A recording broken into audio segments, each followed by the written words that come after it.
இன்றைக்கு உள்ளதான பிரசங்க தலைப்பு குறித்துக் கொள்ளுங்கள். நான் எல்லாவற்றையும் மேற்கொள்வேன். அல்லது நமதுன்னு போட்டாங்களே, நாம் போட்டாலும் சரி, அல்லது நான் போட்டாலும், நான் எல்லாவற்றையும் மேற்கொள்வேன், என்னை எதுவும் மேற்கொள்ளாது. நான் எல்லாவற்றையும் மேற்கொள்ளுவேன், என்னை எதுவும் மேற்கொள்ளாது. ஒரு அலையில சொல்லுங்க, அல்லேலூயா. இன்னும் புரிகிற மாதிரி சொல்லணும்னா, நான் எல்லாவற்றையும் ஜெயிப்பேன், என்னை எதுவும் ஜெயிக்காது. என்னை எதுவுமே என்ன செய்யாது? ஜெயிக்காது. இதுதாங்க பிரசங்க தலைப்பு. அதனால நீங்கள் எப்படி எழுதி கொண்டாலும் சரி, நீங்கள் எழுதி கொள்ளுங்கள். இதில் 3 காரியங்களை குறித்து உங்களுக்கு சொல்ல போகிறேன். முதலாவது நான் சொல்ல போகிறது மனிதனை மேற்கொள்ளுவது. நாம் மற்ற மனிதர்களை மேற்கொள்ளுவது, அதுதான் தலைப்பு. அதற்கு ஆதாரமான வசனம் 2 நாளாகமத்தின் புஸ்தகம் 14ஆம் அதிகாரம் 11வது வசனம். 2 நாளாகமும் 14ஆம் அதிகாரம் 11வது வசனம்.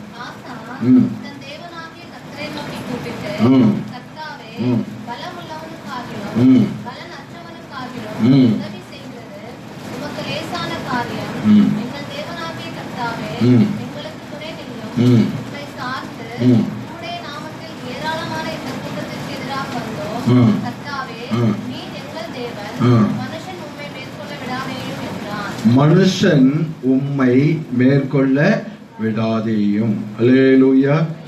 மனிதன் உம்மை மேற்கொள்ள விடாதேயும்.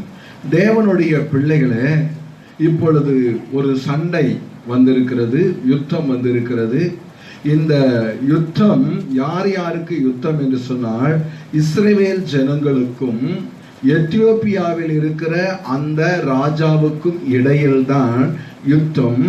ஆனால் இந்த இடத்தில் என்ன ஆசா சொல்லுகிறார் என்றால், கர்த்தாவே, மனுஷன் உம்மை என்ன செய்யக்கூடாது? மேற்கொள்ளக்கூடாது. இதை பார்க்கும் பொழுது எத்தியோப்பியா ராஜாவுக்கும் இஸ்ரவேலுக்கும் யுத்தம் இல்லை, எத்தியோப்பியர்களுக்கும் கர்த்தருக்கும் இடையில் தான் என்ன செய்கிறது? யுத்தம் நடக்கிறதாக புரிந்து கொள்ள வேண்டியதாக இருக்கிறது. ஆசா நன்றாக ஒரு முடிவு எடுத்து விட்டான்.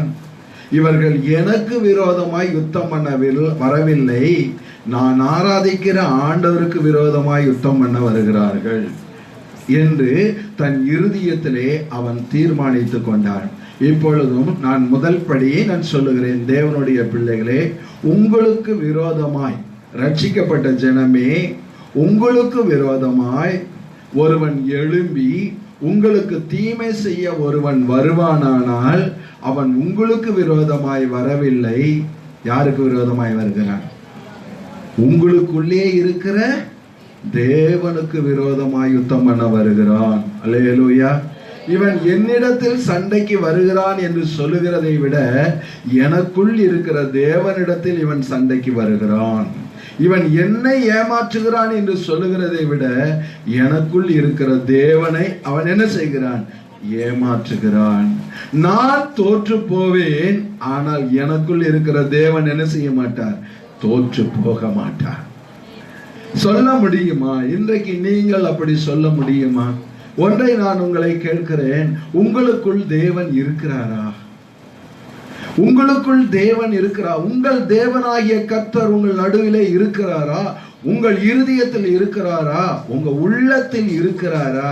ஒன்றை சொல்லுகிறேன், உங்கள் தேவனாகிய, நம்முடைய தேவனாகிய கர்த்தர் நமக்குள்ளே இருப்பாரானால் எந்த மனிதனும் நம்மை தோற்கடிக்க முடியாது. எந்த மனுஷனால என்ன செய்ய முடியாது? ஏனென்றால் நான் தோற்று போனால் நான் தோற்றதாய் அர்த்தம் அல்ல, என் தேவனே தோற்றதாய் அர்த்தம். தேவன் எங்காவது ஒரு இடத்தில் அவர் தோற்று போனதுண்டோ? தேவன் அப்படி நமக்குள் இருக்கிற தேவன் தோற்று போகிறதற்கு மனிதனுடைய பலத்தை விட நம் தேவனுடைய பலன் குறுகினதோ? இல்லை. தேவனுடைய பிள்ளைகளே, அதனாலே தான் ஆசா இப்படி ஜெபம் பண்ணுகிறார், ஆண்டவரே, மனிதன் உம்மை மேற்கொள்ள விடாதேயும், மனிதன் உம்மை மேற்கொள்ள விடாதேயும் என்று என்ன செய்கிறார் என்று சொன்னால் ஜெபம் பண்ணுகிறதை நாம் பார்க்கிறோம். இன்றைக்கும் நம்முடைய ஜெபங்கள் இப்படித்தான் இருக்க வேண்டும், இப்படிதான் இருக்க வேண்டும். திரும்பவும் அந்த வசனத்தை வாசிங்கள் பார்க்கலாம். திரும்ப படி. கூப்பிட்டு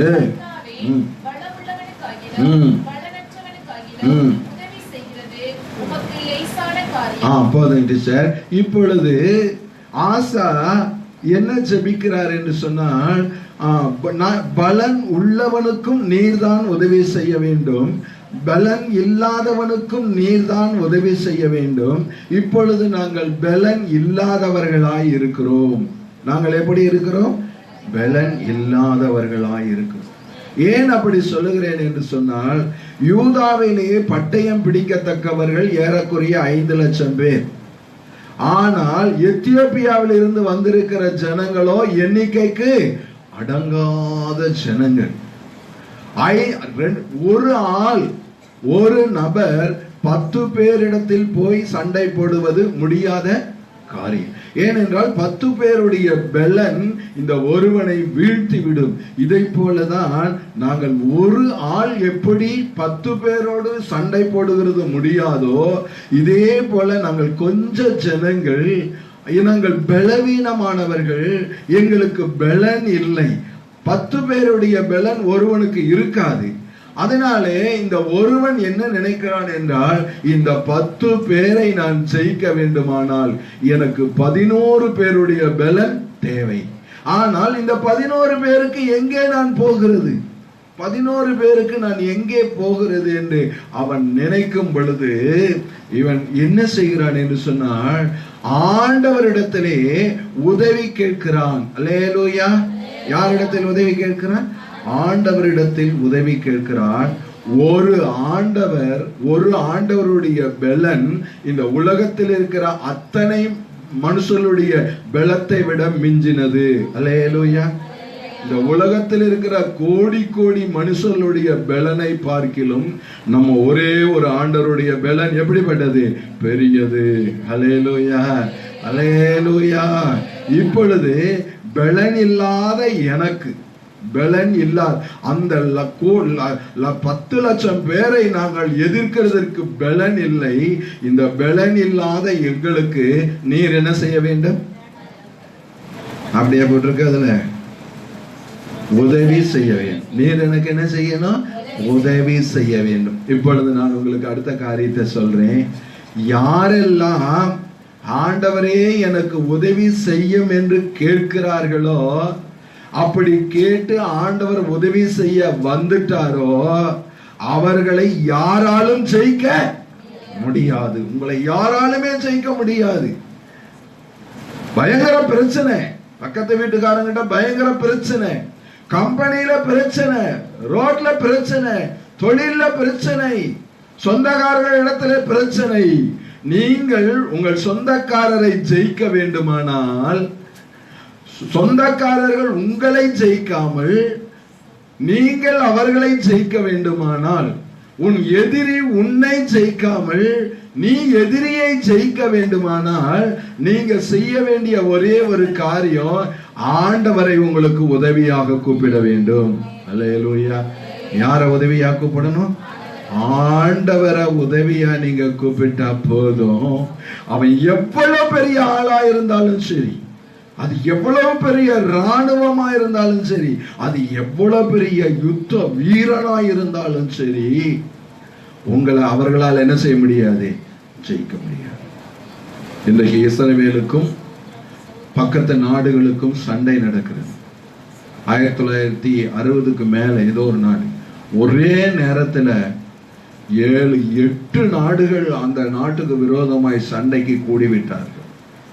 ஆனால் தேவனுடைய பிள்ளைகளே, அத்தனை பேரையும் அந்த ஒரே ஒரு நாடு மேற்கொண்டதானால் அந்த இஸ்ரவேலருக்கு யார் உதவியாயிருந்தது? கர்த்தர் உதவியாயிருந்தார். தேவனுடைய பிள்ளைகளை இன்றைக்கும் சொல்லுகிறேன், கர்த்தர் மட்டும் நமக்கு உதவியாய் இருந்தாருன்னா இந்த உலகத்துல எத்தனை பேர் உனக்கு விரோதமாய் எழும்புகிற ஆயுதம் வாய்க்காமலே போ.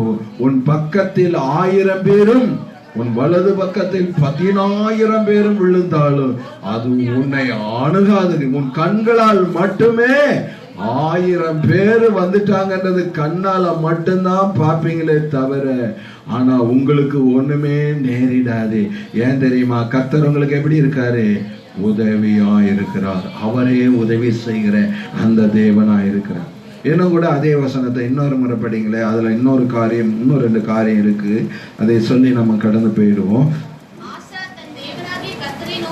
கூப்பிட்டு பாருங்க, இங்க பஸ் கூப்பிடணும். நீங்க என்ன பண்ணணும்? நீங்க எல்லாரையும் ஜெயிக்கணும்னா யார கூப்பிடணும்? பக்கத்து வீட்டுக்காரனை கூப்பிடாதீங்க, போலீஸ கூப்பிடாதீங்க, எம்எல்ஏவை கூப்பிடாதீங்க, எம்பியும் கூப்பிடாதீங்க, இன்னொரு நபரை கூப்பிடாதீங்க. அவர்களும் மாம்சம் தானே, அவர்களும் மண்ணு தானே, அவர்களும் மண்ணு தானே. இஸ்ரவேலர்கள் எகிப்து உதவியா கூப்பிட்டாங்க. ஆண்டவருக்கு பயங்கர கோபம். எகிப்துக்கு ஓடுனாங்க நேபுகாத் நேச்சாருக்கு தப்புறதுக்கு. அதெல்லாம் வேற பகுதி. அதெல்லாம் எடுத்தேன்னா நான் சொல்ல வர காரியத்தை முடிக்க முடியாது. ஆண்டவருக்கு அது பிடிக்கல. அவர்கள் மண்ணு, அவர்கள் ஒண்ணுமே இல்லை. ஒரு மனுஷனுக்கு இன்னொரு மனுஷனுடைய உதவி விருதா. அல்லேலூயா. நான் பலவீனன், என்னை போல இருக்கிற இன்னொரு பலவீனன் சேர்ந்து எனக்கு உதவி செய்தால் அது வீணாய் போய்விடும். ஆனால் நான் பலவீனன், ஆனால் என்னை பார்க்கிலும் பலசாலி ஒருவர் உதவி செய்தால் அந்த உதவிதான் எனக்கு என்னவா முடியும்? நன்மையாக முடியும். அல்லேலூயா, அல்லேலூயா. அப்ப நீங்கள் எல்லாவற்றிலும் ஜெயிக்க வேண்டுமானால் என்ன செய்யணும்? சுவிச்சி யார் நோக்கி போடணும்? சத்தமா சொல்லு, அபிஷேகம் சொல்லு. கர்த்தரை நோக்கி கூப்பிடணும். நீங்கள் எல்லாவற்றிலும் எல்லா மனிதரையும் ஜெயிக்க வேண்டுமானால் கர்த்தரை நோக்கி மட்டும்தான் கூப்பிடணும். வேற எந்த மனுஷனை நோக்கி என்ன செய்யக்கூடாது? கூப்பிடக்கூடாது. கூப்பிட்டால் நீங்கள் மனுஷன் மேல் நம்பிக்கை வைத்து விடுவீங்கள். அவர்களும் தோற்று போவார்கள், நீங்களும் தோற்று போவீர்கள். அதனாலே வெற்றி என்பது கர்த்தரை நோக்கி கூப்பிடுகிறதுல தான் இருக்கு. வெற்றி எதிலே இருக்கிறது? கர்த்தரை நோக்கி கூப்பிடுகிறதுல தான் இருக்கிறது. அவர் கூப்பிட்டால் நமக்கு என்ன செய்வாரு? உதவி செய்வார். கூப்பிடாவிட்டால் அவர் என்ன செய்ய மாட்டாரு? உதவி செய்யவே மாட்டார். அதனால கூப்பிடணும், அப்ப உதவியா இருக்கும். அடுத்து படிங்க.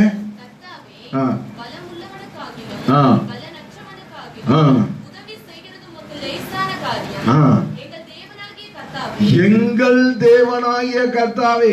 அடுத்தது தேவனை யாருடைய தேவன் என்று சொல்லுகிறார்? எங்கள் தேவனே, எங்கள் தகப்பனே, எங்கள் ஆண்டவரே. ஏங்க, நம்ம ஆண்டவர் தான் நமக்கு உதவி செய்வார். அடுத்தவங்க உதவி செய்வாங்களா? நமக்கு வேண்டியவங்க தான் நமக்கு உதவி செய்வாங்க. இன்னொருத்தர் உதவி செய்வாங்களா? செய்யவே மாட்டாங்க. இந்த ஒரு அறிவு இருக்கும். என் ஆண்டவர் தான் எனக்கு உதவி செய்வார், இன்னொருத்தர் உதவி செய்வார். உங்க வீட்டுக்காரர் தான் சம்பாரிச்சுட்டு வந்தா உங்க கையில காசு கொடுப்பாரு, இன்னொருத்தர் கொடுப்பாங்களா? கொடுக்க மாட்டாங்க. இதே போலதான் தேவன் தான் உங்களுக்கு உதவி செய்யணும். நம்ம ஆண்டவர் தான் நமக்கு உதவி செய்வாரு. இன்னொருத்தர் உதவி செய்யணும்னு அக்கறையே. நம்ம பிள்ளைங்க தாங்க தலை வலிச்சா டீ போட்டு தருவாங்க. பக்கத்து வீட்டு பிள்ளைங்க என்ன செய்ய மாட்டாங்க? போட்டு தர மாட்டாங்க. நம்ம ஆண்டவர் தான் நாம கூப்பிட்டா என்னன்னு கேட்பார். நம்ம அப்பா தான் என்னன்னு கேட்பார். இன்னொருத்தருடைய அப்பா கேட்கவே மாட்டார். நல்லா தெரிஞ்சுக்கோங்க, தேவனை நீர் என்னுடைய தேவன் சொல்லுங்க. அல்லேலூயா. எங்க தகப்பன்னு சொல்லுங்க, நீங்க எங்க அப்பான்னு சொல்லுங்க, நான் உங்க பிள்ளைன்னு சொல்லுங்க. இப்படி சொல்லுகிறவர்களுக்கு கர்த்தர் உதவி செய்வார். இப்படி சொல்லுகிறவர்கள் ஒரு நாளும் தோற்று போவது இல்லை. ஒரு நாள் படிமா. அப்புறம் எங்களுக்கு என்ன செய்யும்? துணை நில்லும். துணை நில்லன்னா நாங்க சண்டை போட போறோம், நீங்க எங்களுக்கு சப்போர்ட் பண்ணுங்க, எங்களுக்கு துணையா நில்லுங்க. துணை நில்லுன்னா நாங்க சண்டை போற இடத்துக்கு நீங்களே என் பக்கத்திலே கூடவே நீங்க வாங்க. இருட்டில் போகும்போது பிள்ளைகள் சொல்லுவாங்க, அம்மா என் கூடவே வாமா, ஏன்னா வெளியில பேய் இருந்தா என்ன பண்றது, என் கூடவே வாங்க, எனக்கு துணையா வாங்க என்று கூப்பிடுகிறது போல ஆண்டவருடைய பிள்ளைகளை நான் இப்ப போறேன் ஆண்டவரே, இந்த மனுஷனுடைய பிரச்சனைகளை பேசுறதுக்கு போறேன், இந்த மனுஷனுடைய இந்த இவன் பண்ற அநியாயத்தை சந்திக்கிறதுக்கு நான் போறேன். நான் மட்டும் போகல, நான் போகும்போது என் கூட நீங்களும் என்ன பண்ணணும், துணையாய் வரணும். அல்லேலூயா, அல்லேலூயா. நீங்க எப்படி வரணும், துணையா வரணும். சூரிய பல்லம்மா, என் நெருக்கத்திலே போங்க. அல்லேலூயா. அவர்கிட்ட நைட் சொல்லிட்டு வந்தேன், எடுத்து வையே, அப்ப பாடு. மைக் என்ன வச்சுக்கோ.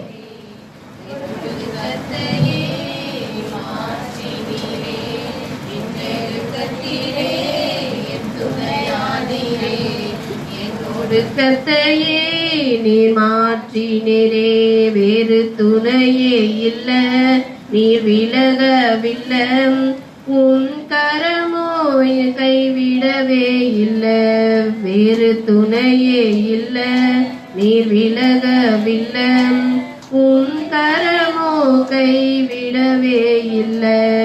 என் நெருக்கத்திலே என் துணையானீரே, என்னோடு கர்த்தையே நீர் மாற்றினீரே. புயலில் சிக்குண்ட சிறு ஓடம் நானே, வறண்ட வயல்வெளி நான் தானே. புயலில் சிக்குண்ட சிறு ஓடம் நானே, வறண்ட வயல்வெளி நான் தானே. என் தேகம் எல்லாம் பலவீனம் தானே, என் தேகம் எல்லாம் பலவீனம் தானே. தூக்கி நிறுத்தினீரே, பலப்படுத்தினீரே, தூக்கி நிறுத்தினீரே, பலப்படுத்தினீரே. என் நெருக்கத்திலே என் துணையானீரே, என்னோடு கர்த்தையே நீர் மாற்றினீரே. என் நெருக்கத்திலே என் துணையானீரே, என்னோடு கர்த்தையே நீர் மாற்றினீரே. அல்லேலூயா, அல்லேலூயா. உபாகமத்தின் புஸ்தகம் 32ஆம் அதிகாரம் 30ஆம் வசனத்தை வாசியுங்கள். உபாகமம் 32:30. அவர்களுடைய கண்மலை விற்காமலும் கர்த்தர் அவர்களை ஒப்புக்கொடாமலும் இருந்தாரானால், ஒருவன் 1000 பேரை துரத்தி, எத்தனை பேர், 2 பேர் 10,000 பேரை ஓட்டுவது எப்படி? ஒரு அல்லேலூயா சொல்லுங்க. அல்லேலூயா. ஒரு சின்ன கற்பனை பண்ணி பாருங்களேன், ஒரு யோசனை பண்ணி பாருங்க. 1000 பேர் வர்றாங்க, ஆனா ஏசப்பா பிள்ளை ஒரே ஆள் தனியா நிக்கிறான். ஆண்டவரை கூப்பிடுகிற பிள்ளை, ஆண்டவரை துணையாக வைத்திருக்கிற ஒரு பிள்ளைக்கு விரோதமாய் 1000 பேர் வர்றாங்க. ஆனால் இந்த 1000 பேரை ஒருவன் துரத்துகிறான் என்றால் நம்முடைய கற்பனைக்காவது எட்டுதான்? இல்லை. அல்லேலூயா. இல்லவே இல்லை. ஒரு யோனத்தானும் ஒரு ஆயுததாரியும் பெலிஸ்தர் முழுவதும் சங்காரம் பண்ண இறங்கினார்கள் என்றால், ஒரு மனுஷனுடைய பலனற்ற ஒரு மனுஷனுக்கு ஆண்டவர் கூட இல்லாது இருந்தால் எப்படி 1000 பேரை துரத்த முடியும்? அல்லேலூயா, அல்லேலூயா. இப்பொழுதும் தேவனாகிய கர்த்தர் உங்களோடு கூட இல்லாதிருந்தால் இத்தனை காரியங்களையும் உங்களால் என்ன செய்ய முடியாது? செய்ய முடியவே முடியாது. என்றைக்கோ சத்துரு உங்களை அழித்திருப்பான், என்றைக்கோ பிசாசு உங்களை கொன்று இருப்பான், என்றைக்கோ உங்கள் பகைஞர் உங்களை உயிரோடு என்ன செஞ்சிருப்பார்கள்? விழுங்கி இருப்பார்கள். சங்கீதம் 124 1, 2, 3 வசனங்களை வாசிங்க. எழும்பின போது கர்த்தர் எங்க இருந்தாரா? நெல்சி சொல்லுமா, எங்கமா இருந்தார் கர்த்தர்? ஆமா, அபிஷேகம் சொல்லு. யாரு? கர்த்தர். ஆண்டவர் நம்முடைய பக்கத்துல, என் பக்கத்துல ஆண்டவர் இருக்காருன்னு சொல்றவங்க அல்லேலூயா சொல்லுங்க. ஆண்டவர் யாருக்கு பக்கத்துல இருக்காரு? நம்முடைய பக்கத்தில் இருக்கிறார். படிமா.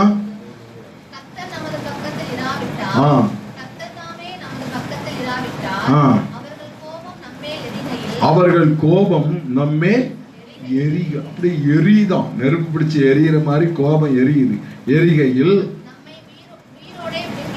நம்மை உயிரோடே விழுங்கி இருப்பார்கள். தேவனுடைய பிள்ளைகளே, இப்ப சொல்லுங்க, எத்தனையோ பேர் உங்களுக்கு விரோதமா சண்டைக்கு வந்தாங்க இல்ல, அவங்க அமைதியா போயிட்டாங்க இல்ல. ஒரே ஒரு காரணம், கர்த்தர் நம்முடைய பக்கத்துல இருந்தார். கர்த்தர் நம்முடைய பக்கத்தில் இருந்தா எந்த மனுஷன் நமக்கு விரோதமா எழும்பினாலும் நம்மை ஒன்றும் செய்ய முடியாது. ஒன்றும் என்ன செய்ய முடியாது? செய்யவே முடியாதுங்க. அது பெரிய, நான் சொல்றேன், மந்திரியே வந்தாலும் சரி, ஒரு நாட்டினுடைய ராஜாவே வந்தாலும் சரி, இப்ப அதுக்கெல்லாம் எடுத்தனா வேற வேற பக்கம் போயிடும், நேரம் இல்லை. அதனால பெரிய மந்திரியே வந்தாலும் சரி, சொல்லிடுறேன் வேண்டாம்.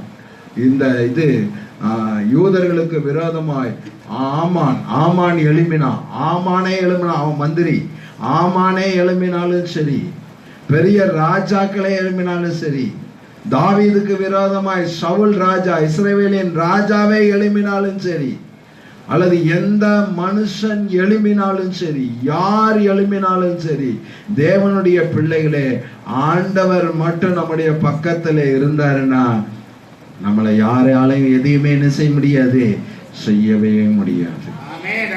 அந்த ஒரு விசுவாசம், அந்த ஒரு நம்பிக்கை ஆண்டவருடைய பிள்ளைகளுக்குள்ள இருக்கணும். எந்த மனுஷனாலும் என்னை ஜெயிக்க முடியாது, எந்த மனுஷனாலும் என்னை ஜெயிக்க முடியாது. அந்த அளவுக்கு நீங்க விசுவாசமா இருங்க, அந்த அளவுக்கு ஆண்டவர் மேல நம்பிக்கையா இருங்க, அந்த அளவுக்கு ஆண்டவர் மேல நம்பிக்கையா இருங்க. ஆண்டவர் நமக்கு துணையா இருக்கிறார், ஆண்டவர் நமக்கு உதவியா இருக்கிறார். அடுத்த ஒரு வார்த்தை போட்டிருக்க, படி, அதே வசனத்துல படிங்க. 2 நாளாகமத்துல படிமா.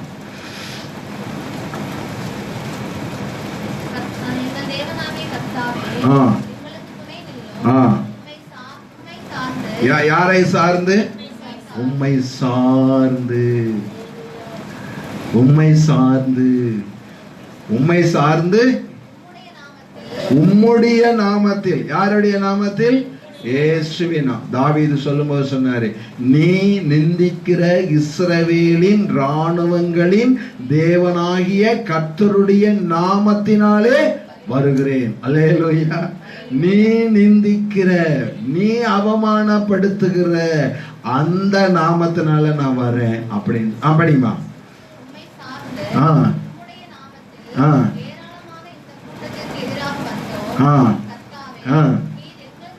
நீர் எங்கள் தேவன், விடாதேயும். அல்லேலூயா. நீர் எங்கள் தேவன், மனுஷருமை மேற்கொள்ள விடாதேயும் என்று சொல்லி ஜெபிக்கிறதை நாம் பார்க்கிறோம். நீங்க மனிதனை மேற்கொள்ள வேண்டுமா? எந்த மனிதனை மேற்கொள்ள வேண்டுமா? ஒன்னே ஒண்ணு நீங்க ஜெபம் பண்ணுங்க. அல்லேலூயா. யாத்திராகமம் 17ஆம் அதிகாரம் 11வது வசனத்தை வாசிங்களே. யாத்திராகமம் 17:11.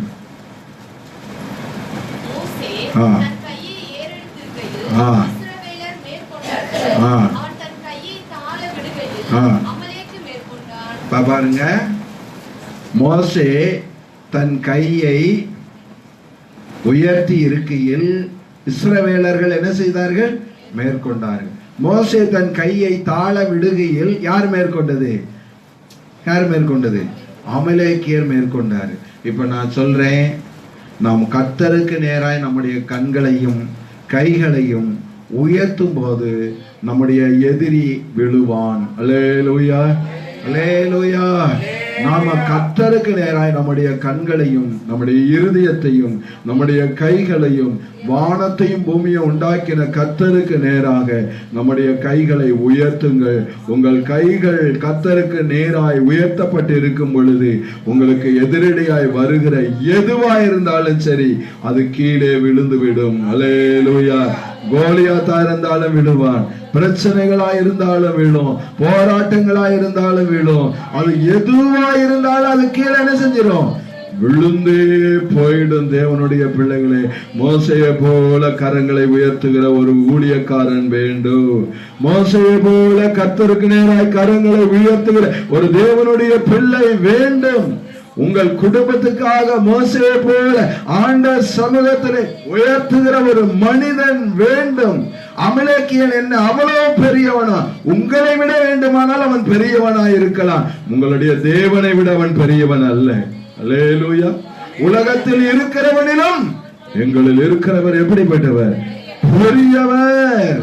அவர் பெரிய காரியங்களை ஆண்டவர் செய்கிறவராய் இருக்கிறபடினாலே நான் எந்த மனுஷனுக்கு நான் பயப்பட மாட்டேன். எந்த மனுஷனுக்கு நான் பயப்பட மாட்டேன். எந்த தோல்வியை நினைச்சு நான் கலங்கவே மாட்டேன். நான் தோற்று போய்விடுவேன் என்று நினைக்கவே மாட்டேன். இந்த விஷயத்துல நான் தோத்துருவன் தயவு செஞ்சு நீங்க என்ன செய்யாதீங்க, நினைக்காதீங்க. நீங்கள் நினைத்தால் நீங்கள் ஆண்டவரை மட்டுப்படுத்துகிறீர்கள் என்பது அதனுடைய பொருளாயிருக்கிறது. கடைசியா ஒரே ஒரு வசனத்தை வாசித்து இந்த தலைப்பை நம்ம முடிச்சிடலாம். எரேமியா தீர்க்கதரிசியின் புஸ்தகம் 1ஆம் அதிகாரம் 19ஆம் வசனத்தை வாசிங்களேன். எரேமியா தீர்க்கதரிசியின் புஸ்தகம் 1ஆம் அதிகாரம் 19வது வசனம். அவர்கள் உனக்கு விரோதமாய் யுத்தம் பண்ணுவார்கள், ஆனாலும் உன்னை மேற்கொள்ள மாட்டார்கள். எல்லாரும் சொல்லுங்க, அவர்கள் எனக்கு விரோதமாய் யுத்தம் பண்ணுவார்கள், ஆனாலும் அவர்கள் என்ன செய்ய மாட்டார்கள்? மேற்கொள்ள மாட்டார்கள். அல்லேலூயா. படிமா.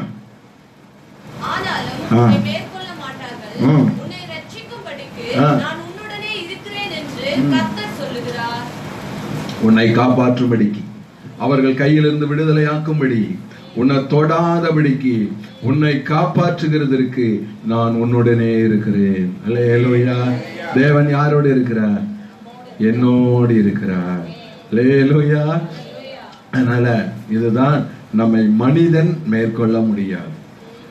சரி, இதுல இருந்து நம்ம கற்றுக்கொண்ட பாடம் என்ன தெரியுமா? நான் தேவனை நோக்கி கூப்பிட்டால் என்னை எந்த மனிதனாலும் மேற்கொள்ள முடியாது.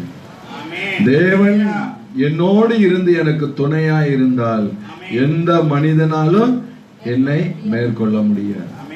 தேவனை நோக்கி என் கைகளை உயர்த்தினால் என்னை யாராலும் மேற்கொள்ள முடியும். நான் தேவனை நோக்கி கூப்பிடாமல் இருந்தால், தேவனை நோக்கி நான் என் கையை உயர்த்தாமல் இருந்தால் என் சத்துரு மேற்கொள்ளுவான்.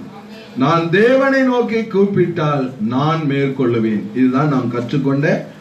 ஒழுங்கா எழுதி வச்சுக்கோங்க.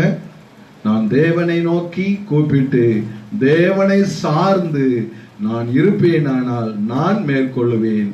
நான் தேவனை நோக்கி கூப்பிடாமல் இருந்தால் என் சத்துரு என்னை மேற்கொள்ளுவான். சத்துரு மேற்கொள்ளணுமா நாம் மேற்கொள்ளணுமா? நாம தான் மேற்கொள்ளணும். அல்லேலூயா. அல்லேலூயா.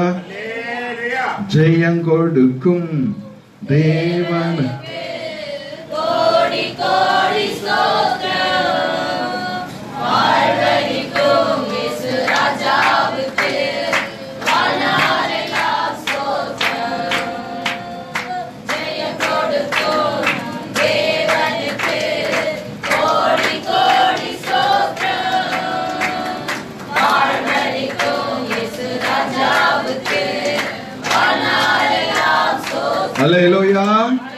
அடுத்ததுக்கு கடந்து போவோம். அடுத்தது என்ன நான் சொல்லுகிறேன் என்று சொன்னால், பாவம் என்னை மேற்கொள்ளாது, நான் பாவத்தை மேற்கொள்ளுவேன். அல்லேலூயா. அடுத்தது என்னதுன்னா, பாவம் என்ன செய்யாது? மேற்கொள்ளாது. பாவத்தை நான் என்ன செய்வேன்? மேற்கொள்ளுவேன். ஆதார வசனம் ரோமர் 6ஆம் அதிகாரம் 14ஆம் வசனம். ரோமர் 6ஆம் அதிகாரம் 14வது வசனம். நியாயப்பிரமாணத்திற்கு கீழ்ப்பட்டிராமல் கிருபைக்கு கீழ்ப்பட்டிருக்கிறபடியால் பாவம் உங்களை மேற்கொள்ள மாட்டாது. நீங்கள் நியாய பிரமாணத்திற்கு கீழ்ப்பட்டிராமல் கிருபைக்கு கீழ்ப்பட்டிருக்கிறபடியினால் பாவம் உங்களை என்ன செய்யாது? மேற்கொள்ளாது. அல்லேலூயா. நியாய பிரமாணம் என்பது என்ன? நியாய பிரமாணம் என்பது பாவம் செய்யாதே. நீ பாவம் செய்தால் நீ தண்டிக்கப்படுவாய். பாவம் செய்தால் பாவம் செய்கிறவனை கல்லெறிந்து கொலை செய்ய வேண்டும். பாவம் செய்கிறவனை புறம்பாக்க வேண்டும். பாவம் செய்கிறவனுக்கு தண்டனை கொடுக்க வேண்டும். பாவம் செய்கிறவனை அடிக்க வேண்டும். பாவம் செய்கிறவனை துன்புறுத்த வேண்டும். பாவம் செய்கிறவனை சிறைச்சாலையில் வைக்க வேண்டும். பாவம் செய்கிறவனுக்கு இப்படிப்பட்டதான தண்டனைகளை எல்லாம் கொடுக்க வேண்டும் என்பது நியாய பிரமாணம். அல்லேலூயா.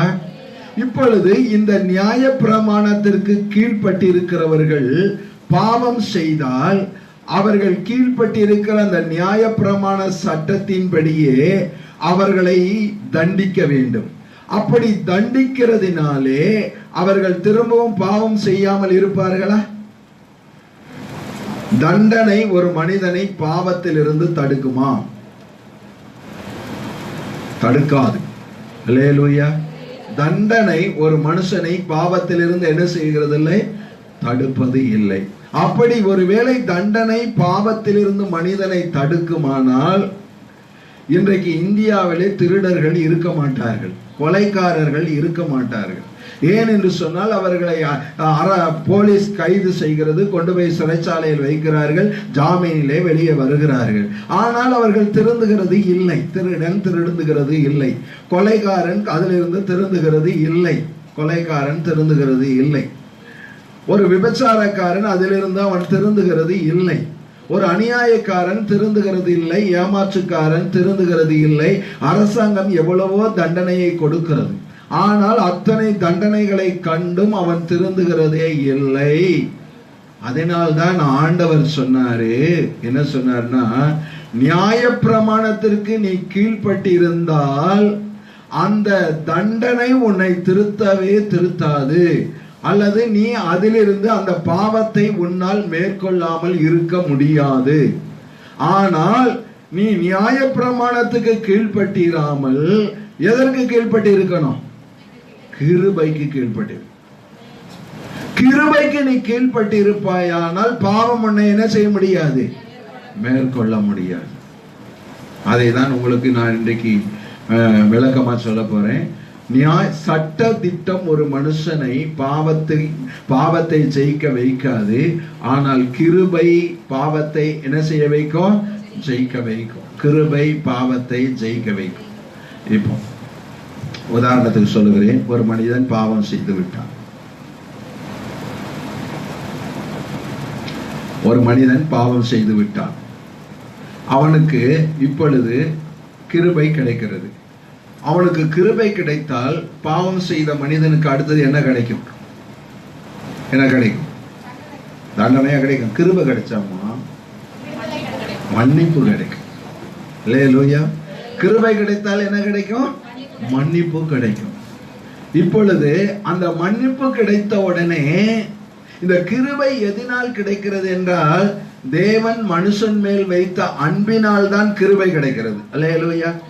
தேவன் மனுஷன் மேல் என்ன வைத்த அன்பே கிருபை தான். ஆனால் அந்த கிருபை கிடைப்பது எதனாலனா தேவன் மனுஷன் மேல் வைக்கிற அன்பு. அன்பினால் கிருபை கிடைக்கிறது, கிருபையினால் மன்னிப்பு கிடைக்கிறது. அல்லேலூயா. அல்லேலூயா. இப்பொழுது நான் சொல்லுகிறேன், அன்பினாலே கிருபையும் கிருபையினாலே மன்னிப்பும். இந்த மன்னிப்பினாலே நமக்கு தண்டனையும் நீங்கும் போது நமக்கு தேவன் மேல என்ன வரும்? என்ன வரும் சொல்லுங்க, எல்லாரும் சொல்லுங்க. அன்பு வரும். அன்பு வருமா வராதா? வரும். அன்பு கண்டிப்பா வரும். இப்போ ஒரு பக்கம் நியாயப்பிரமாண சட்டதிட்டம் அடிதடி. இந்த நியாயப்பிரமாணத்தின்படி இப்போ ஒரு போலீஸ்காரர் கூட்டிட்டு போய் ஒருத்தனை அடிக்கிறாரு. அடி வாங்க வாங்க வாங்க இந்த அடி வாங்குறவனுக்கு அந்த போலீஸ்காரன் மேல அன்பு வருமா? வெறுப்பு தான் வரும். இன்னும் அவன் அதிகமாய் பாவம் செய்வான். அதே நேரத்தில் அந்த போலீஸ்காரர் மன்னித்து விட்டு இனி செய்யாதே என்று சொன்னால் அந்த போலீஸ்காரர் மேல என்ன வரும்? அன்பு வரும். இப்போ இதே போலதான் தேவனும், தேவனுடைய பிள்ளைகளே, இந்த பிரமாணத்தின்படி நம்மை தண்டிக்காமல் மன்னித்தபடினாலே ஆண்டவர் மேல என்ன வந்திருக்கிறது? அன்பு வந்திருக்கிறது. இப்போ இந்த ஆண்டவரை உயிருக்கு உயிராய் நேசிக்கிறோம். இப்ப நேசிக்கும் போது நீங்க பாவம் செய்கிற ஒரு சூழ்நிலை வருகிறது. ஏதோ ஒரு பாவம் செய்கிற சூழ்நிலை வருகிறது. இப்படி சூழ்நிலை வரும்போது நீங்க உங்க உள்ளத்துல ஆண்டவர் மேல அளவு கடந்த அன்பு வச்சிருக்கும் போது நீங்க ஆண்டவரையே நினைச்சிட்டு இருப்பீங்க. யார நினைச்சிட்டு இருப்பீங்க? சரி, உங்களுக்கு சுருக்கமா சொல்றேன் பாருங்க. நீங்க ஒருத்தர் ரொம்ப நேசிக்கிறீங்க. அபிஷா, நீ ஒரு ஆளை ஒரு உங்க அம்மாவை ரொம்ப நேசிக்கிற. அல்லேலூயா. என்ன பண்ற? அதான் தெரியலையே பாஸ்டர்யா. அல்லேலூயா சொல்லு. அல்லேலூயா. இப்ப நேசிக்கிற. இப்ப நேசிக்கும் போது அபிஷா இந்த காரியத்தை நீ செய்யாதம்மா அப்படின்னு சொல்றாங்க. இந்த காரியத்தை நீ என்ன செய்யாத, இந்த போனை நீ இப்ப எடுக்காத அப்படின்னு சொல்லிட்டாங்கன்னு வச்சுக்கோங்களேன். இப்போ நீ அவங்கள நேசிக்கிறதுனால அந்த போனை எடுக்க போகும்போது உன் மனசு என்ன சொல்லும்? ஏன்? அன்பினால. இதே நேரத்துல இன்னொரு வார்த்தை சொல்றேன். உங்க அம்மா சொல்றேன், இந்த போனை எடுத்துன்னா உன்னை அடிச்சிருவேன்னு சொல்லுவோம். இப்ப நீ அந்த போனை எடுக்கல. இப்ப எதனால நீ போனை எடுக்கல? அன்பினாலயா? பயத்தினால நீ எடுக்கல. இப்ப ரெண்டு விஷயம் நல்லா ஞாபகம் வச்சுக்கோங்க. அந்த தப்ப பண்ணாம இருக்கிறது ரெண்டு காரியம். ஒண்ணு, அன்பினால் தவறு செய்யாமல் இருக்கிறது ஒரு பகுதி, பயத்தினால தவறு செய்யாம இருக்கிறது இன்னொரு பகுதி. நான் உங்களுக்கு சொல்றேன். ஒரு நாள் என்ன அனிதா வீட்டில் தான் ஒரு நாள் ஒரு அம்மா புதுசா ஒரு பழைய விசுவாசியம் போயிருக்கும் போது இந்த கேள்வியை கேட்டாங்க. அன்னைக்கு நான் என்ன பதில் சொன்னனோ ஞாபகம் இல்லை. அங்க கொடிக்கம்பத்துக்கிட்ட இருக்கும்போது, ஒரு மனுஷன் ஆண்டவருக்கு பயந்து தவறுக்கு விலகணுமா, இல்ல ஆண்டவர் மேல வச்ச அன்பினால தவறுக்கு விலகணுமா? இது ரெண்டுத்துல எது சரி? அல்லேலூயா. இப்ப புரியுதா உங்களுக்கு? பயந்து ஒருத்தன் பாவம் செய்யறத விட தேவனை நேசிக்கிறதுனால பாவம் செய்யாம இருக்கணும். அல்லேலூயா. ஏன்னா இது நான் நேசிக்கிற ஆண்டவருக்கு இது என்ன செய்யாது? பிடிக்காது. அதனால நான் அந்த பாவத்தை செய்ய மாட்டேன். இதுக்கு பேரு தான் என்ன தெரியுமா? கிருபை. பயந்து செய்யறது எப்படி நான் சொல்லட்டுமா? பயந்து செய்யறது எப்படி தெரியுமா? போனை எடுக்க வேண்டான்ட்டாங்க. நான் இப்ப எடுப்பேன். இந்த போனை நான் எடுப்பேன். ஏன்னா எங்க அம்மா திருப்பூர் போயிருக்காங்க. வர்றதுக்கு எப்படியே 4 மணி நேரம் ஆகும். எல்லா வேலையும் செஞ்சுட்டு போனே எடுக்காத மாதிரி என்ன செஞ்சிடலாம்? எல்லாத்தையும் டெலீட் பண்ணி வச்சுட்டு நல்ல பிள்ளையா என்ன செஞ்சிடலாம்? நடந்துகிட்டா எங்க அம்மா கிட்ட இருந்து எனக்கு என்ன கிடைக்காது? பயந்து தவறுக்கு விலகுகிறவர்கள் வாய்ப்பு கிடைக்கும் போது தவறை செய்துவிட்டு மறைத்து விடுவார்கள். அப்படித்தானே? ஆனா நேசித்து தவறு செய்யாதவர்கள் வாய்ப்பே கிடைத்தாலும் தவறு, அதை மறைக்கக்கூடிய வாய்ப்பே கிடைத்தாலும் தவறு செய்ய மாட்டார்கள். இப்ப சொல்லுங்க, இப்ப புரியுதா உங்களுக்கு? நியாய பிரமாணத்துக்கு கீழ்பட்டு இருக்கிறவன் பயந்து பாவம் செய்ய மாட்டான். ஆனா கிருபைக்கு கீழ்பட்டு இருக்கிறவன் தேவனை நேசித்து பாவம் செய்ய மாட்டான். புரியுதா? இதுதான் விஷயம். நம்ம பயந்து பாவம் செய்கிறவர்களாக அல்ல, தேவன் மேல் வைத்த அன்பினாலே நம்ம பாவம் செய்யக்கூடாது. என் ஆண்டவர், ஐயோ என் புருஷன் என் மேல உயிரையே வச்சிட்டு இருக்கான், அவனுக்கு நான் எப்படி துரோகம் பண்ணணும்னு நினைக்கிறவ பாவம் செய்ய மாட்டான். ஆனா என் புருஷன் தான் வெளிநாட்டுக்கு போயிட்டானே நினைக்கிறவ பாவம் இல்ல. புருஷன் வெளிநாட்டுக்கு போயிட்டான், ஆனா நேசிக்கிறவ பாவம் செய்ய மாட்டா. என் புருஷனுக்கு தெரியவா போகுது, பார்த்துக்கிட்டா இருக்கிறா, வந்தா நம்ம பயந்து நடந்துக்கலாம். என்று நினைக்கிறவள் பாவம் செய்வாள். அதனால தேவனுடைய பிள்ளைகளே, நாம் தேவனுடைய கிருபைக்கு கீழ்பட்டு இருக்கிறோம். அல்லேலூயா. தேவனை நேசிக்கிறபடினாலும் தேவனுடைய கிருபைக்கு கீழ்பட்டு இருக்கிறவர்கள் வாய்ப்பே கிடைத்தாலும், திருடக்கூடிய வாய்ப்பே கிடைத்தாலும் திருட மாட்டார்கள். திருடினாலும் கண்டுபிடிக்க மாட்டார்கள் என்று தெரிந்திருந்தாலும் என் தேவனை வேதனைப்படுத்த நான் மாட்டேன் என்று சொல்லி அவர்கள் பாவம் செய்ய மாட்டார்கள். இதாங்க கிறிஸ்தவர்களுக்கும் உலகத்துக்கும் எத்தனை தண்டனை கிடைத்தாலும் திருந்தாத ஒரு பாவி அன்பு காட்டும் போது திருந்துகிறதற்கு காரணம் இதுதான். வேதாகமத்தில் இன்னொரு சம்பவத்தை உங்களுக்கு சொல்லி இன்னும் கூட நான் விளக்க நான் விரும்புகிறேன். ரோமர் 13 அதிகாரத்தை எடுங்களேன். இதுக்கு இன்னும் கூட ஒரு வசனத்தை உங்களுக்கு ஆணித்தரமாக நான் சொல்லுகிறேன். ரோமர் 13 அதிகாரம் 8வது வசனம்.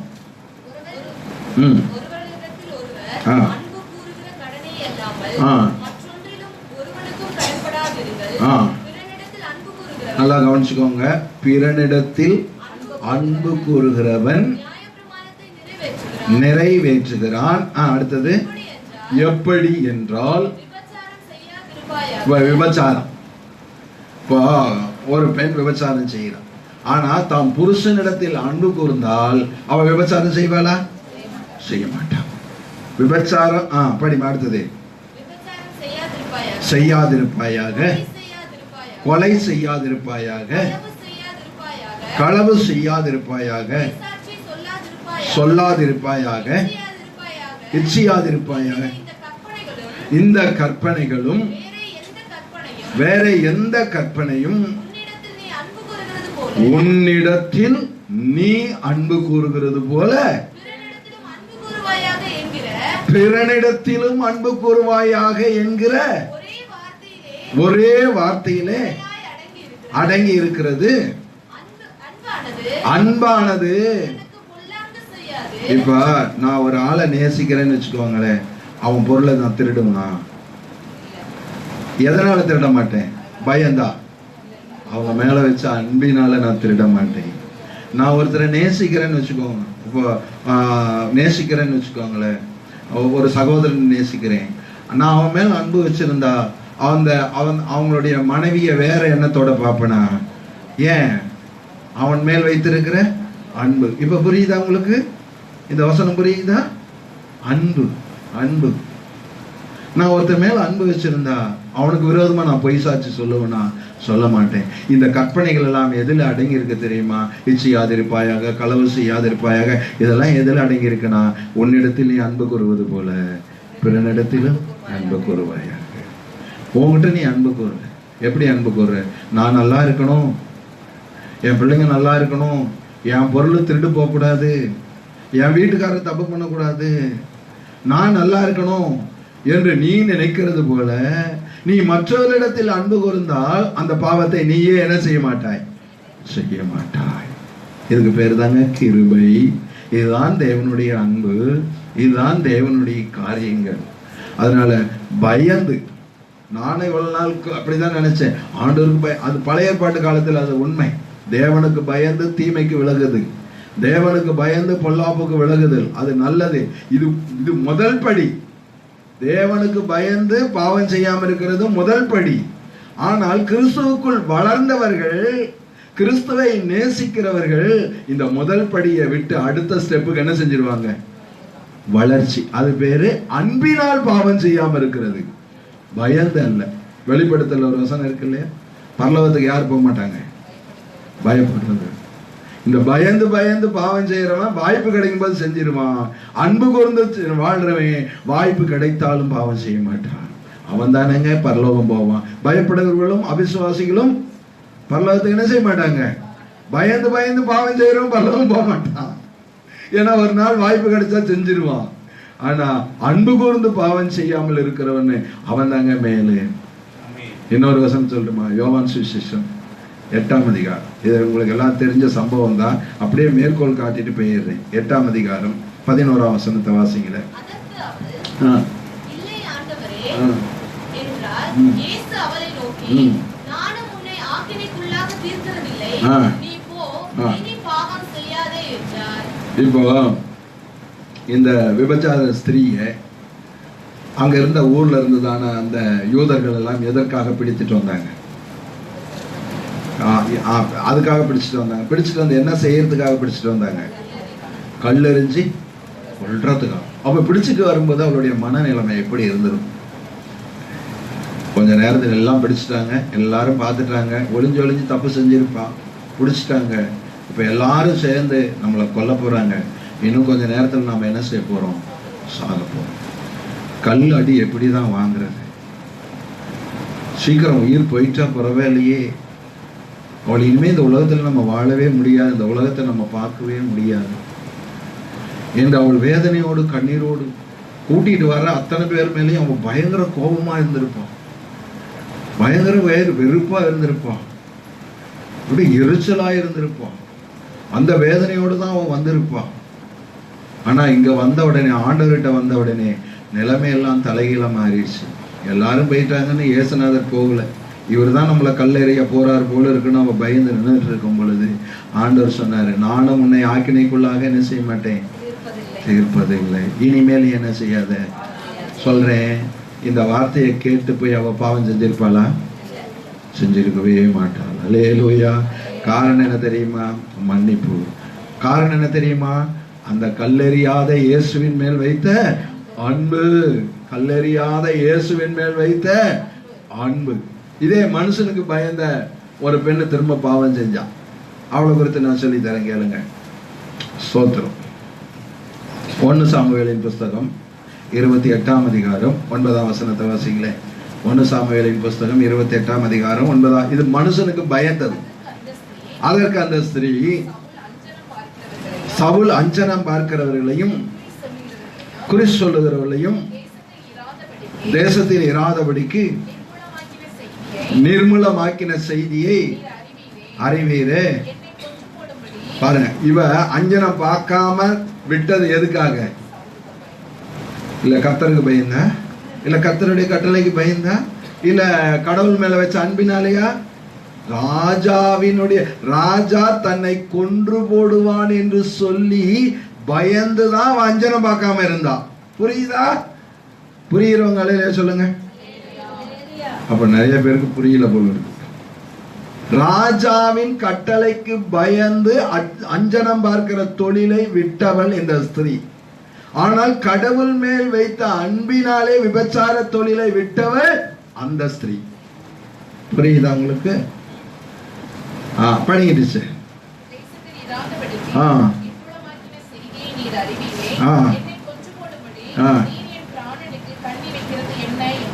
அடுத்தது படிங்க.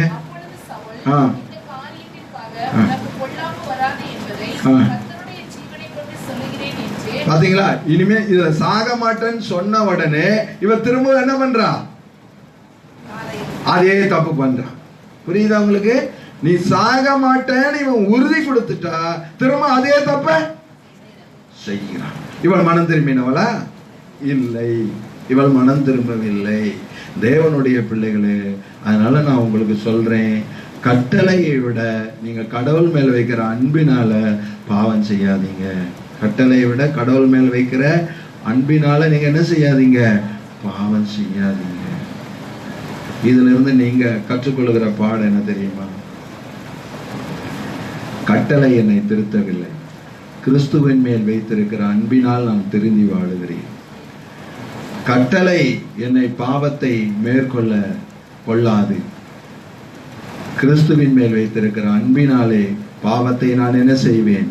மேற்கொள்ளுவேன்.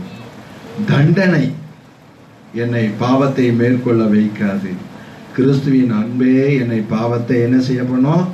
மேற்கொள்ள வைக்கும். அல்லேலூயா, அல்லேலூயா. கிருபை இதே, தேவ கிருபை.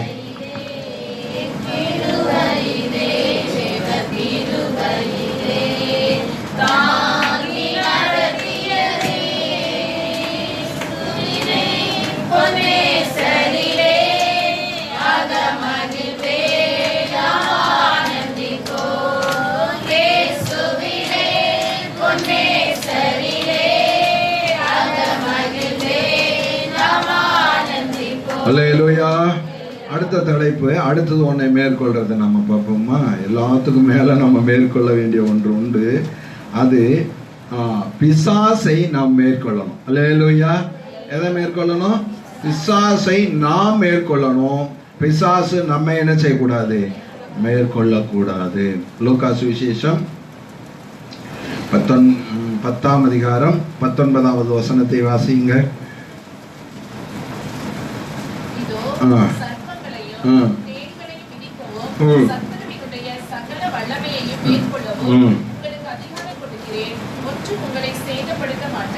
அல்லேலூயா.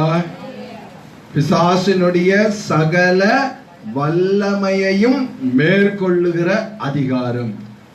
இப்போ அந்த ஃபர்ஸ்ட் நாம பார்த்தோம், தேவனை நோக்கி கூப்பிட்டு துணையா இருந்தா மனிதன் மேற்கொள்ள மாட்டான். அடுத்தது நாம பார்த்தோம், நான் தேவனை உண்மையான இருதயத்தோடு நேசித்தால் பாவம் என்ன செய்யாது? மேற்கொள்ளாதுன்னு நம்ம பார்த்தோம். இங்க நாம பார்க்கிறது, தேவன் கொடுத்த அதிகாரம் என் வாழ்க்கையில் இருந்தால், என் வாயில் இருந்தால், என் கையில் இருந்தால், என் இருதயத்தில் இருந்தால் பிசாசு என்ன செய்ய முடியும்? பிசாசின் வல்லமை என்ன செய்யாது? மேற்கொள்ளவே கொள்ளாது. அல்லேலூயா, அல்லேலூயா. எது நம்ம கிட்ட இருக்கணும்? தேவன் கொடுத்த அதிகாரம்.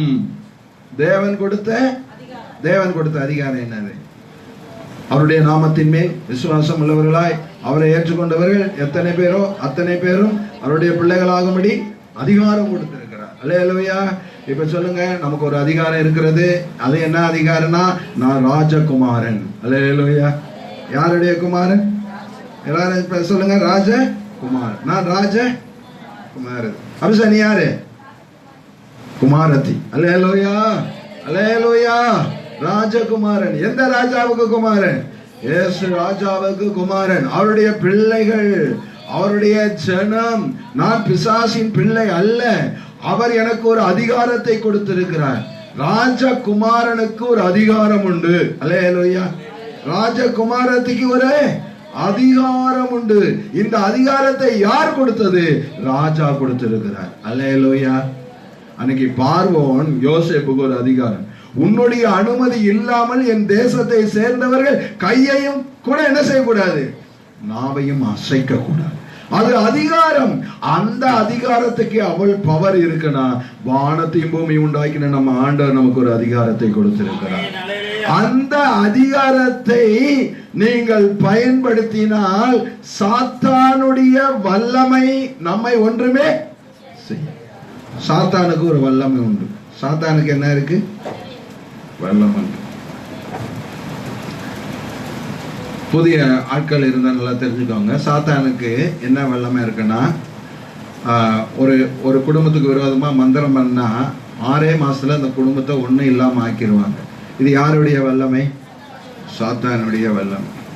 ஒரு சாத்தான் ஒரு மனுஷனை பிடிச்சா அவன் சாப்பிடவே முடியாம அவனுடைய உடம்பையே உருக்கி கடைசியா அந்த சாத்தான் அவனை சாகடிச்சிடும். இது சாத்தானுடைய வல்லமை.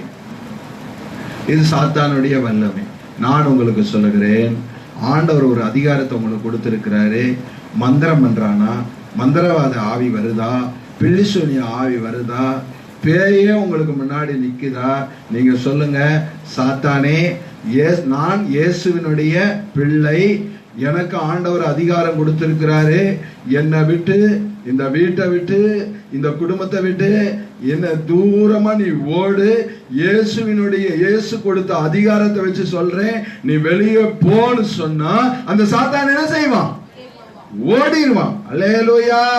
அவனுக்கு எவ்வளவு பெரிய வல்லமையா இருந்தாலும் சரி, இந்த உலகத்திலேயே பெரிய மந்திரவாதியா இருந்தாலும் சரி, 1000 மந்திரவாதிகள் வந்து உன் வீட்டு முன்னாடி உட்கார்ந்து மந்திரம் பண்ணினாலும் இயேசுவின் நாமத்தினால சொல்ற இந்த மந்திரம் பலிக்காது, பலிக்காமலே போகும்.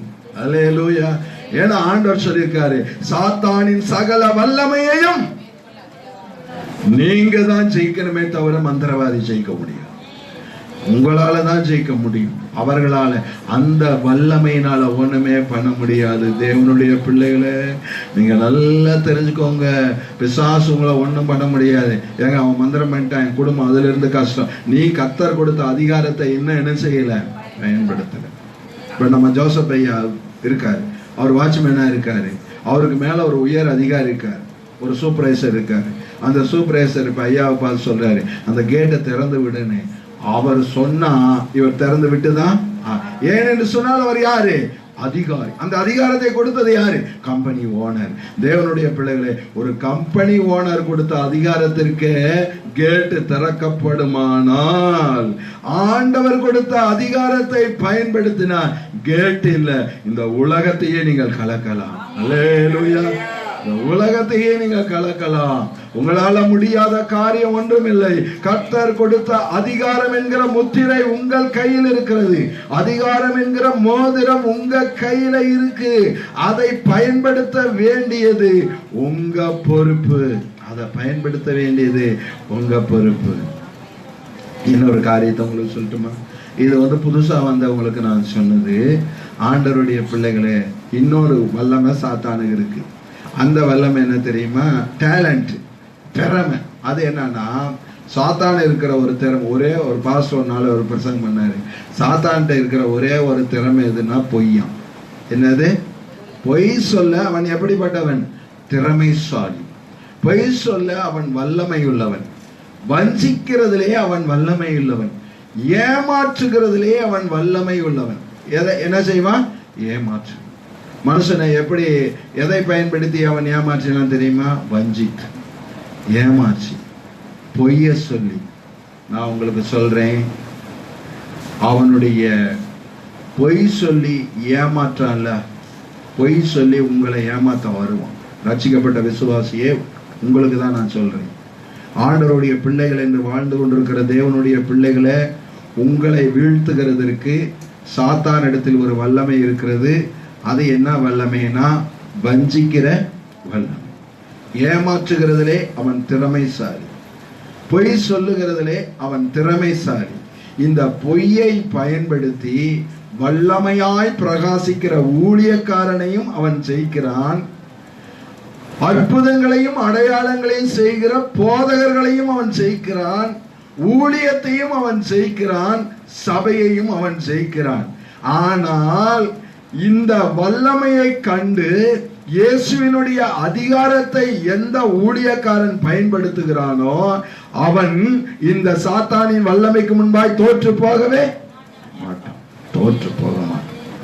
கண்டிப்பா என்ன செய்ய மாட்டான்? தோற்று. இதை குறித்து சொன்னா நிறைய சொல்லலாம். ஆதாம் ஏவாள் வஞ்சிக்கப்பட்டது. இன்னும் வர வழியில, இன்னும் பைபிள்ல படிச்சா அநேக இடங்கள்ல என்ன செஞ்சிருக்கான்னா, சாத்தான் தன்னுடைய பொய்யை பயன்படுத்தி அநேகரை கீழே விளைவிச்சிருக்கான். அதுல ஒரே ஒரு சின்ன காரியத்தை நான் பார்க்கிறேன். பொய்ய சொல்லி அல்லது கர்த்தருடைய வசனத்தை புரட்டி, வேத சத்தியங்களை புரட்டி, இந்த பைபிள்ல எழுதியிருக்கிற ஆவிக்குரிய சத்தியங்களை புரட்டி, அதை புரட்டுறதுல அவனை போல திறமைசாலி வேற யாருமே இல்லை. அவனை போல திறமைசாலி வேற யாருமே இல்லை. இன்னைக்கு காலையில கூட நான் அழுது ஜெபம் பண்ணேன். இன்னைக்கு காலையில கூட என்ன அறியாமலே அழுதுட்டேன். எதுக்காக ஜெபம் பண்ண தெரியுமா? ஆண்டவரே, இன்னைக்கு நிறைய ஊழியக்காரர்கள் இருக்கிறார்கள். ஆனா நிறைய கூட்டம் அங்க போகுது. ஆனா அந்த ஊழியக்காரன் சத்தியத்தை மறைச்சி, சத்தியத்தை பேசாம, இந்த பைபிள்ல இருக்கிறத பேசாம, ஆண்டவர் விசேஷமானவைகள் சொன்னதான சத்தியத்தை பேசாம எதையோ பிரசங்கம் பண்ணி அந்த ஆத்துமாக்களை எல்லாம் நரகத்துக்கு நேரா கொண்டு போறதுக்கு சாத்தான் ஊழியக்காரர்களை வஞ்சிச்சு வச்சிருக்கிறானே. ஆண்டவரே, நீங்க அவங்க கையில அவங்கள நீங்க திருத்துங்க ஆண்டவரே. அந்த ஊழியக்காரங்க சத்தியத்தை சத்தியமாய் போதிக்கட்டும் ஆண்டவரே என்று நான் ஜெபம் பண்ணேன். அல்லேலூயா, அல்லேலூயா. சாத்தானுடைய திறமை என்ன தெரியுமா? வேதத்தை புரட்டுறது, சத்தியத்தை புரட்டுறது, சத்திய வசனத்தை புரட்டி ஜனங்களை ஏமாற்றுகிறது. அது அவனுடைய வல்லமையா இருக்கிறது. ஆனா அதை நீங்க ஜெயிக்கணும். எப்படி புரட்டுறான் பார்ப்போமா? ஒரு 1 தீமோத்தேயும் 4ஆம் அதிகாரம் 1ஆம் வசனத்தை வாசிங்களே. 1 தீமோத்தேயும் 4.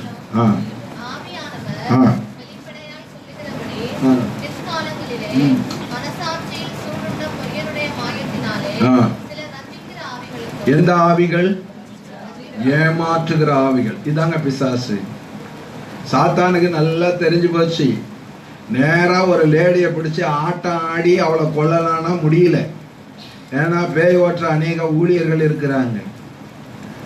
இல்ல போய் முன்னாடி பெரிய உருவமா நின்று பயப்படுத்தலான்னா அதுவும் முடியல. அல்லேலூயா. நேற்று இந்த பிள்ளைங்க வந்திருந்தாங்க ஏதோ பிரேயருக்கு. அவங்ககிட்ட தற்செயலா ஒரு கேள்வி கேட்டேன், பேய் எப்படி இருக்குன்னு கேட்டேன். அல்லேலூயா. அதுல ஒரு பையன் சொல்றான், பேய் 2 கொம்பை வச்சிட்டு இருக்கோம். அல்லேலூயா. அது மாதிரி அப்படி வந்தா நீங்கள் என்ன முடியல, அவனால ஜெயிக்க முடியல. இப்போ அவன் எப்படி வருகிறான் என்று சொன்னால் வஞ்சிக்கிற ஆவியாய் வருகிறான். என்ன ஆவியாய் வருகிறான்? வஞ்சிக்கிற ஆவிகள். இந்த ஆவி உள்ள வந்த உடனே நம்ம மனசாட்சியை புண்படுத்தும், நம்ம மனசாட்சியை சூடேற்றி விடும். எப்படி சூடேற்றி விடுது தெரியுமா? இது சத்தியம் இல்ல, அதுதான் சத்தியம். நீ போற வழி சரியில்லை, அதுதான் சத்தியம். அவங்க சொல்றாங்க பாரு, அதுதான் சத்தியம். வெளிநாட்டுல இருந்து பிரசங்கம் பண்றாங்க பாரு, அதுதான் சத்தியம். அங்க பாரு பெரிய கூட்டம் போகுது பாரு, அதுதான் சத்தியம். நீ நடந்த கிறிஸ்தவ வாழ்க்கையெல்லாம் இதெல்லாம் சரியில்லை, இது பைபிளுக்கு புறம்பா இருக்கு, நீ பாவம் செய்யற. அவங்க சொல்றதுதான் சத்தியம் என்று மனசாட்சியில சூட ஏத்தி விட்டு அவங்கள கலங்கடிக்கிற ஒரு கடைசி காலத்திலே வந்துட்டோம். இந்த வல்லமையை நீங்க ஜெயிக்கணும். அல்லேலூயா. படிமா, தொடர்ந்து படி. மனசாட்சியில் சூடுண்ட வஞ்சிக்கிற ஆவிகளுக்கும் செவி கொடுத்து விசுவாசத்தை விட்டு என்ன பண்ணுவார்கள்? விலகி போவார்கள். விசுவாசத்தை விட்டு விலகி போவார்கள். அடுத்தது இவங்களுக்கு என்ன தெரியுமா? ஐயோ கல்யாணம் பண்ணா பாவமோ, கல்யாணம் பண்ணா பாவமோ. கல்யாணம் பண்ணாத, அப்பதான் பரலோகத்துல பெரிய ஆசீர்வாதம் இருக்கு. கல்யாணம் பண்ணிட்டு ஐயோ நான் பாவம் செஞ்சிட்டேனா, ஐயோ கல்யாணம் பண்ணிட்டு நான் இது பண்ணிட்டேனா, ஐயோ என் பரிசுத்த வாழ்க்கையெல்லாம் போயிடுச்சோ, இப்படி எல்லாம். ஏன்னா கல்யாணம் பண்றது ஒரு பாவம் என்று பிசாசு என்ன செய்கிறான் என்று சொன்னால் அவருடைய மனசாட்சியில சூட உண்டாக்கி அவங்கள கல்யாணமே பண்ணாம பண்ணி வச்சிடறான். அடுத்த படிமா. விசுவாசிகளும் சத்தியத்தை அறிந்தவர்களும் ஸ்தோத்திரத்தோடே அனுபவிக்கும்படி தேவன் படைத்த போஜன பதார்த்தங்கள். ஒரு அல்லேலூயா சொல்லுங்க. அல்லேலூயா, அல்லேலூயா. தேவன் படைத்த. சரி, ஒரு கேள்வி கேட்கிறேன், தேவன் படைக்காத ஒரு போஜன பதார்த்தத்தை சொல்லுங்க. எதுவுமே. எல்லாம் யார் படைச்சது? தேவன். உன்னுடைய சரீரத்துக்கு அது ஏற்றுக்கொள்ளுமானால், உன் சரீரத்துக்கு அது கெடுதி வராது என்றால் நீ அதை சாப்பிடலாம், அது பாவம் அல்ல. ஆனா மனசாட்சியில சூடு வந்துருச்சா, ஐயோ நான் இதை சாப்பிட்டனே, ஐயோ நான் பாவம் செஞ்சுட்டனே, ஐயோ நான் பாவம் செஞ்சுட்டனே, நான் ஆண்டவருடைய ஆலயத்துக்கு போக கூட தகுதி இல்லையே, நான் இதை சாப்பிட்டனே.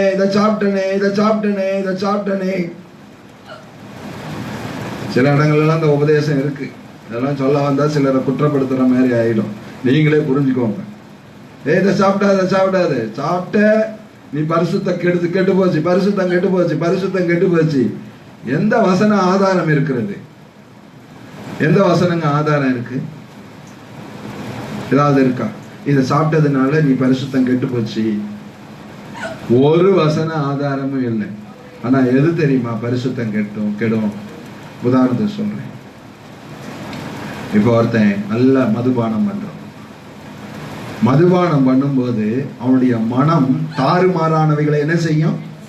யோசிக்கும். அப்ப அது அவனுக்கு பாவம். புரியுதா?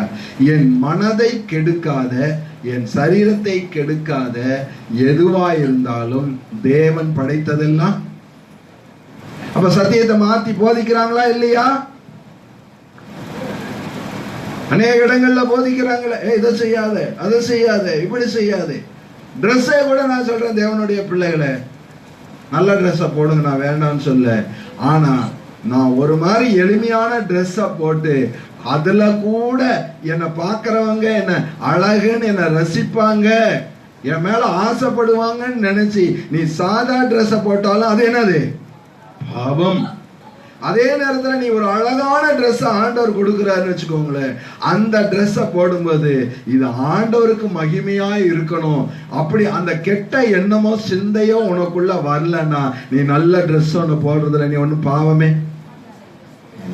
எத்தனை பேர் நீங்க புரிஞ்சீங்கன்னு எனக்கு தெரியல. தேவனுடைய பிள்ளைகளே, நம்முடைய வாழ்க்கையில ஆண்டவர் நமக்கு எதை கொடுக்கிறாரோ அதை கூட அனுபவிக்க முடியாதபடி, இதை தொடாதே, தீண்டாதே, இதை பார்க்காத, அதை பண்ணாத, இதை பண்ணாத, இப்படி பண்ணாத, அப்படி செய்கிறதுனால் ஒருவன் பரிசுத்தவானாக முடியவே முடியாது. சத்துருடைய வஞ்சனை, இதெல்லாம் சத்துருடைய வஞ்சனைக்கு நேராய் போய் கொண்டிருக்கிறார். இது மட்டுமா? இன்னைக்கு அநேக இடங்கள்ல முக்கியமான உபதேசம் என்ன தெரியுமா? இயேசுநாதர் தம்முடைய சீஷர்களை ஏற்படுத்தினது எதுக்கு தெரியுமா? தேவனுடைய ராஜ்யத்தை பற்றி பிரசங்கம் பண்றதுக்கு. பரலோக ராஜ்யம் போறது தாங்க முக்கியம். ஒரு ஊழியக்காரனுடைய வேலை ஜனங்களை என்ன செய்யணும்? பரலோகத்துக்கு கொண்டு போற பிரசங்கம் தான் பண்ணணும்.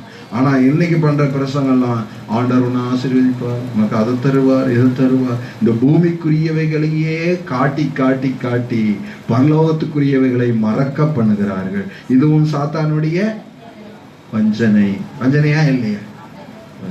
அதனாலதான் நான் போன வாரம் சிலுவை உபதேசம் பண்ணேன்.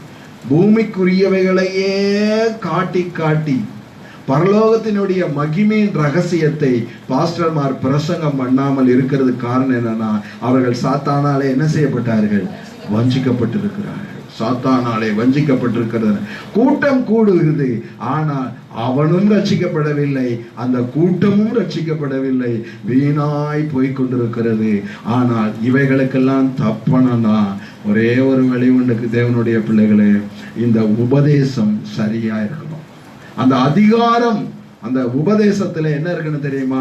அதிகாரம் இருக்கணும். அல்லேலூயா. மார்க் சுவிசேஷம் 1ஆம் அதிகாரம் 27ஆம் வசனத்தை வாசிங்க. 1:27. எல்லாரும் ஆச்சரியப்பட்டு இது என்ன? இந்த புதிய உபதேசம் எப்படிப்பட்டது? இவர் அதிகாரத்தோட அசுத்த ஆவிகளுக்கு கட்டளையிடுகிறார். அல்லேலூயா. இப்ப பாருங்க, சிலர் உபதேசத்துல இது உண்மையாலுமே பேய், ஆனா உபதேசத்துல வஞ்சிக்கப்பட்டு இருக்கும் பொழுது இவர் ஒரு உபதேசம் பண்ணி இயேசு கிறிஸ்து அதிகாரத்தோட எதற்கு கட்டளையிட்டாரு? அசுத்த ஆவிகளுக்கு கட்டளையிட்டார். நான் சொல்றேன், இந்த மாதிரி தாறுமாறான உபதேசங்களை போதிக்கிறவர்களுக்கு நீங்க அதிகாரத்தோடு கட்டளையிடணும். கர்த்தருடைய சத்தியம் இப்படி இல்லை, நீங்க சத்தியத்தை மாற்றி பேசுகிறது பாவம் என்று நீங்கள் சொல்லுவீர்களானால் அந்த அசுத்த ஆவி அந்த மனுஷனை விட்டு என்ன செஞ்சிடும்? ஓடி. தாறுமாறான உபதேசங்களுக்கு நீங்கள் தப்ப வேண்டும் என்று நான் ஆசைப்படுகிறேன். மத்தேயு சுவிசேஷம் 7ஆம் அதிகாரம் 28ஆம் வசனத்தை வாசிங்க. நான் முடிக்க போறேன். 7ஆம் அதிகாரம் 28 முடித்த போது யார மாதிரி போதிக்கலையா? வேத பாரகரை எப்படி போதிச்சாங்க தெரியுமா? ஒர்த்தலாமிலே, சீரகத்திலே. ஒரு நாள் ஒருத்தர் சொல்றாங்க, இங்க வர்றவங்க நிறைய பாசங்க சொல்றாங்க, பிரசங்கன்னு எடுத்தா காணிக்கைய பற்றி பேசாத நாளே இவர்களுடைய பிரசங்கம் எல்லாம் ஒத்தலாமிலும் சீரகத்திலும் தான். இதை கொடுத்தால் உன்னை ஆண்டவரை மேலாக்குவார், மேலாக்குவார், மேலாக்குவார், ஆசீர்வாத. இவர்களை உண்மையான சத்தியத்தை பற்றி அறியாமலேயே செய்து விடுகிறார்கள்.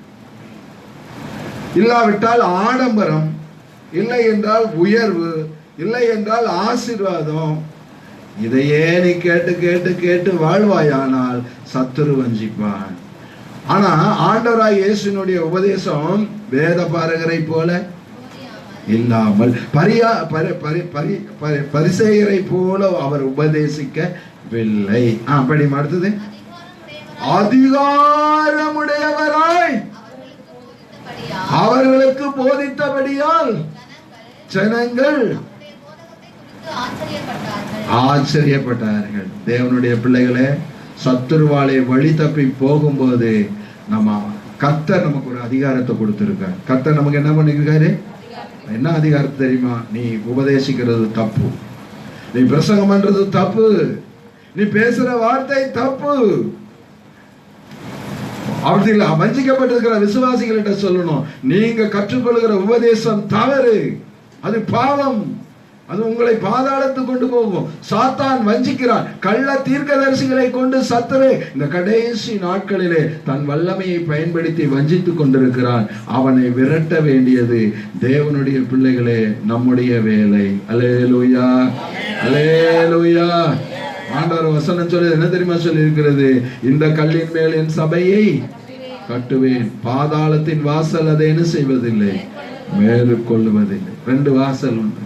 ஒண்ணு, ஆண்டவராக சொன்னாரு, நானே ஆடுகளுக்கு வாசல். இங்க சொல்லியிருக்க பிசாசு சில ஆடுகளுக்கு என்னவா இருக்கிறது, வாசலாய் இருக்கிறது. ஆனால் பாதாளத்தின் வாசல் தேவனுடைய வாசலை அடைக்க கூடாது.